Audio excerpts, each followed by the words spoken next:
নমস্কার বন্ধুরা, সুশীলা রান্নাঘরে আজকের পর্বে আপনাদের সবাইকে স্বাগতম। নিরামিষ দিনে বাড়িতে পনির ভাপা, পনির পোস্ত বা গ্রেভি পনির প্রায়ই করা হয়। আজ খুব কম মশলায় আলু পটল দিয়ে পনিরের ঝোল রান্না করলাম। এখানে নিয়েছি 250 গ্রাম পনির আর নিয়েছি 2টো পটল, একটা বড় সাইজের আলু।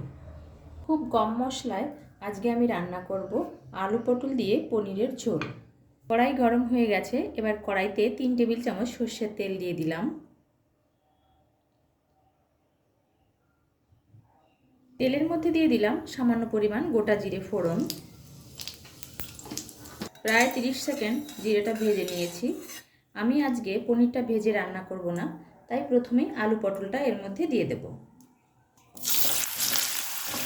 গ্যাসটাকে এবার মিডিয়াম ফ্লেমে রেখে আলু পটলটা 3 থেকে 4 মিনিট ভেজে নেব।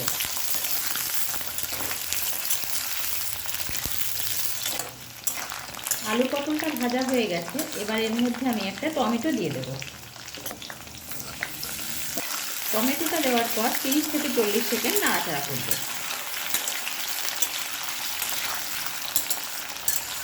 এবার এর মধ্যে আমি 3টে শুকনো লঙ্কা আর 1 টেবিল চামচ জিরে বেটে নিয়েছি, সেটা দিয়ে দেব।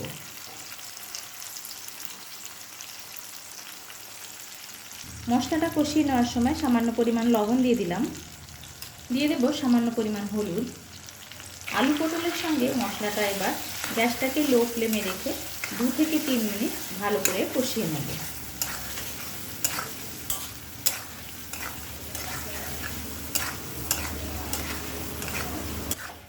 লো ফ্লেমে প্রায় 3 মিনিট কষিয়ে নিয়েছি।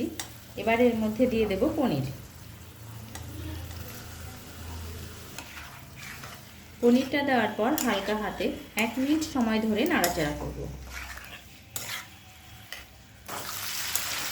প্রায় 1 মিনিট সময় ধরে নাড়াচাড়া করে নিয়েছি। এবার এর মধ্যে পরিমাণ মতো গরম জল দিয়ে দেব।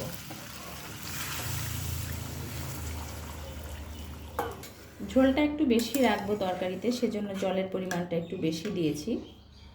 দিয়ে দেব স্বাদ মতো লবণ। 1 টেবিল চামচেরও কম একটু হলুদ দিয়ে দিলাম। এবার গ্যাসটাকে মিডিয়াম টু হাই ফ্লেমে রেখে ঢাকনা দিয়ে ঢেকে 4 থেকে 5 মিনিট রান্না করব। প্রায় 5 মিনিট রান্না করে নিয়েছি।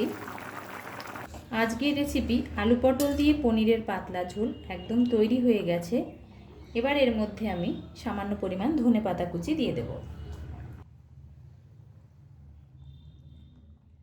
দিয়ে দেব সামান্য পরিমাণ সানরাইজের শাহি গুঁড়ো গরম মশলা। গুঁড়ো গরম মশলার ধনেপাতা কুচি দেওয়ার পর একটুখানি নাড়াচাড়া করেই নামিয়ে নেব।